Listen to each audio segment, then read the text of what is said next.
Alright, in this next video we're going to go over list life cycle 2.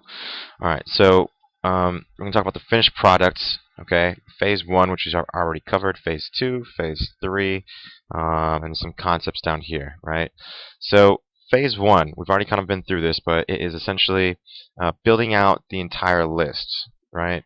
Having your search in here, going through all 46 people, and putting people on who are A or B candidates.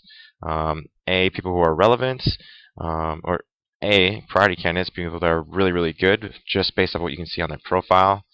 And then B candidates being people who are very relevant, but probably not going to be a deal, at least right now.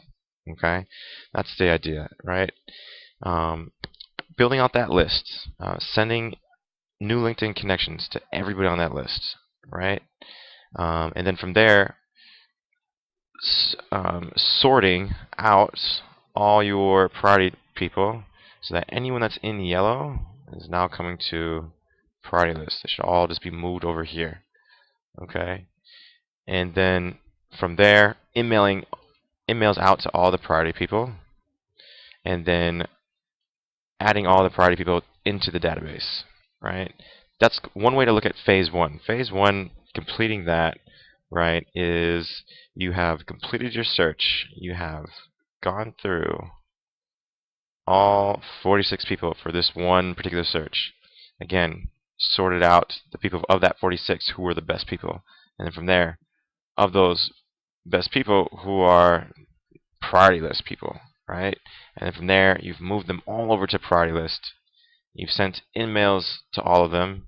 You have, once you've moved them over, deleted all those guys from this list, so it's just people who are B candidates, right?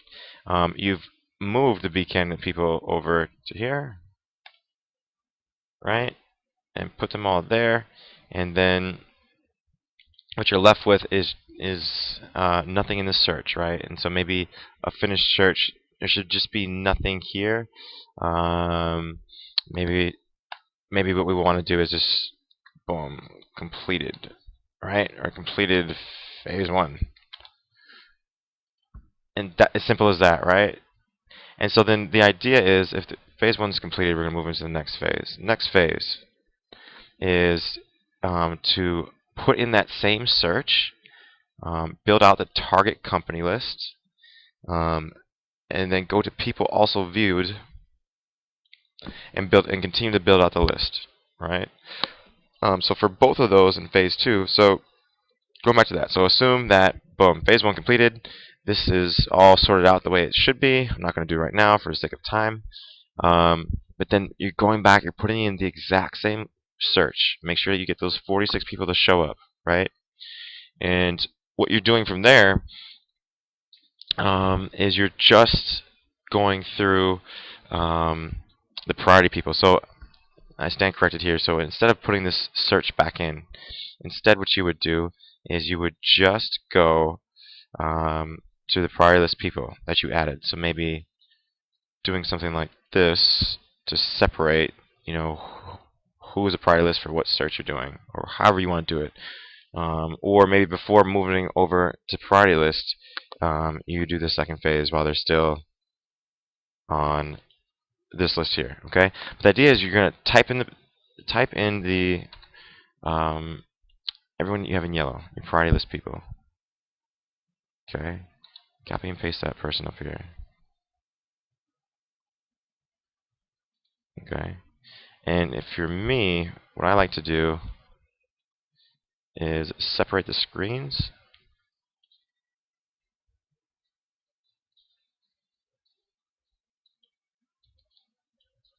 Alright, I just feel like I'm faster when I go this way. Okay, even though my computer's a bit slow right now. Alright.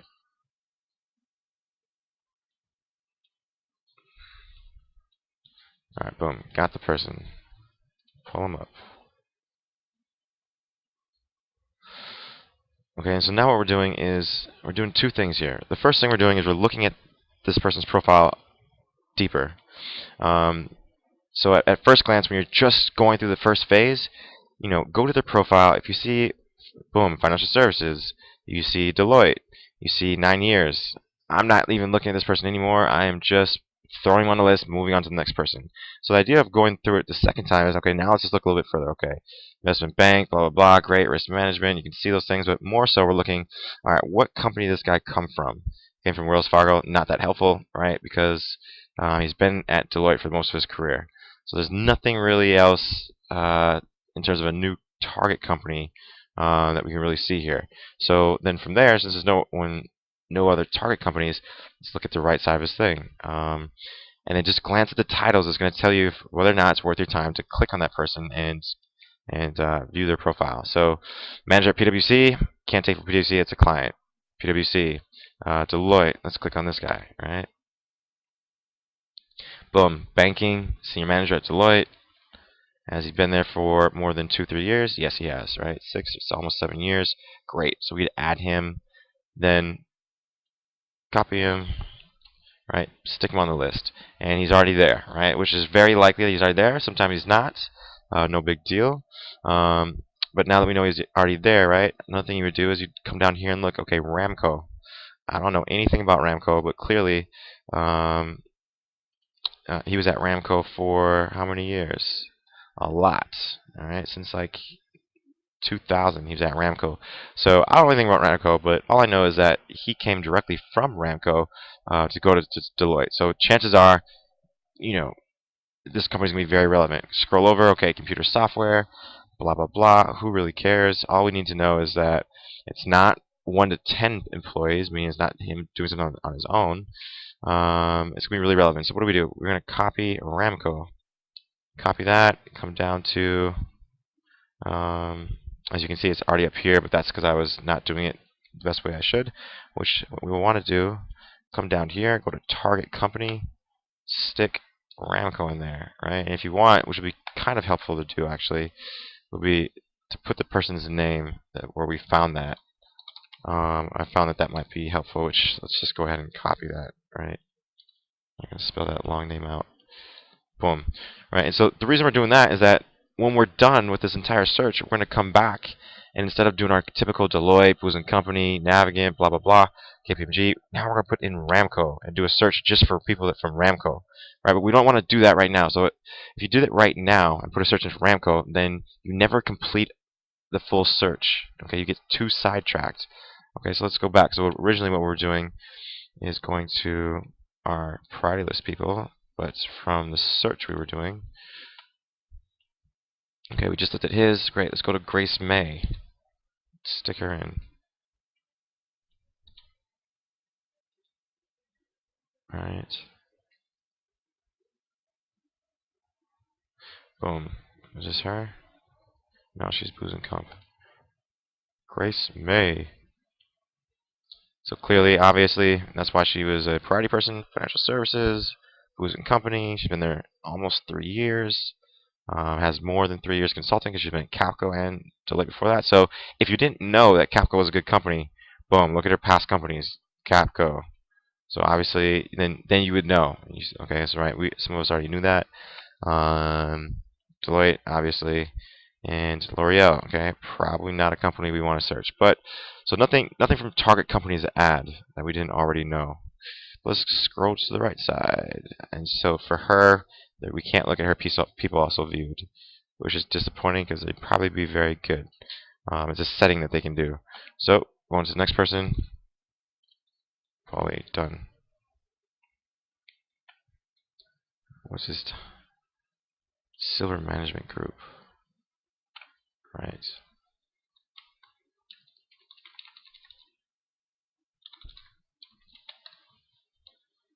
Polly, Silver Management Group. Is this you? Product Manager. Product Manager.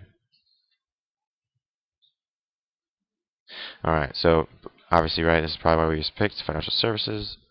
Okay, he's a former E&Y, former Capco, which is good to know.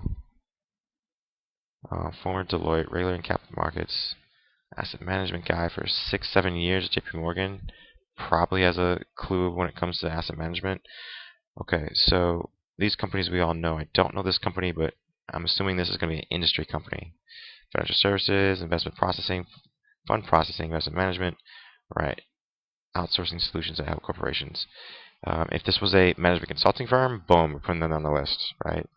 But we know these companies, nothing to add to the list, but or if anything to add to the list, it would be adding this company, Silver Management. Well, we can't tell too much about it, so we don't know if it's actually worth adding. So I would not add this company because we don't really know anything about it. You could add it and do a quick search, so if you say we wanted to, let's just put it here. There's no harm in putting it here. Because worst case scenario, we put it in here, we do a search, 5 people come up, and then we delete the search, right? Don't actually have to do it. Alright, now let's scroll to the right. Alright, business analyst 2, can't really tell, and she's cute, might as well click on her. Okay, financial services, absolutely. My mind goes to process improvement, risk management, tax reporting, not so much. 5 years in financial services, regulatory reporting background. Okay, those are all strong things. Right, so she came from the same company, which is a good token. Now we can see what it is. Information technology services is good. So it mentions a brokerage technology solution provider. Good, right? So good thing we added that company. We're going to find these people are solutions enablement people. We would want to look at these people. Goldman Sachs, Surpass, great. So she just made a move, right? She just made a move 3 months ago. Not a priority person. When you're doing the second phase, I'm not adding anyone that's not a priority person to the list. But a couple things. She's pretty relevant still. She's probably a B candidate, so why not? Let's just still connect with her. Connect with her. Boom, boom, boom. Go through it. Connect with her. No big deal. And then, I guess you could still put it on the B candidates list just so we can track that person. But we care less about tracking B candidate people as we do A candidate people. Right? If she was still at this company and she's been there for 2 years, she would have stayed. Definitely. Right? But so she's someone we connect with. Say she responds, shoot her a note anyways, right? Because then when we call her, what we're trying to get out of the conversation is going to be, referrals and information. All right, so let's just go back. Right, so Paulie, that's what we're looking at. Who else can we look at? Systems app, blah, blah, blah. Probably would look at this guy. Manager, analytics, and research. Why not look at it? See what you got. No, wouldn't look at. Would look at. Financial services, BMW. No. All right, so not a lot of people there, right? But that's the idea. So that you go through that list, right? And you go through your priority people, and that's the second phase. So real quickly before we wrap this video up, okay? Third phase, right? This stuff is kind of ongoing. You're gonna re-enter the search, okay, for first connections. So after you go through that first phase, you're gonna have a whole bunch of people connecting. And so when you type in that same search into LinkedIn, you're going to go just first connections and maybe you have 12 people out of that list of 30 that you had on your list. Go through and send all those people stuff. Next from there, check the inbox. Anyone in the inbox that is responding to you, check that. Move those candidates from their priority list or B candidate list and move them into the talk to list, right? So that they're here. And then next, headhunt calls, right? We're going to be doing headhunts to all our people who are yellow, or our priority list people. Okay, and so these things don't necessarily have to happen. Oops. These things don't necessarily need to happen in order. Okay, they don't have to go in these phases. They don't have to go in these phases. This is a way for you to think about the phases to know where you're at with things. I would recommend doing things in this order so you can actually complete stuff. But this stuff right here is going to be ongoing and probably simultaneous. So 30 seconds for this video is done. Simultaneously versus chunking. Simultaneous means you're going to be doing some of these things as you go, right? And then chunking means, hey, boom, I'm going to knock out this whole list first. And once I do all that, then boom, I'm going to go back to all this stuff. And boom, once that's done, I'm going to do all this. It's my opinion that chunking is more effective, but hey, help yourself. Lastly, getting through versus getting bored. It's better to do a smaller search where you can get through the entire thing so that you don't get distracted or bored. In the next video, we'll be going through some additional details when it comes to follow-up.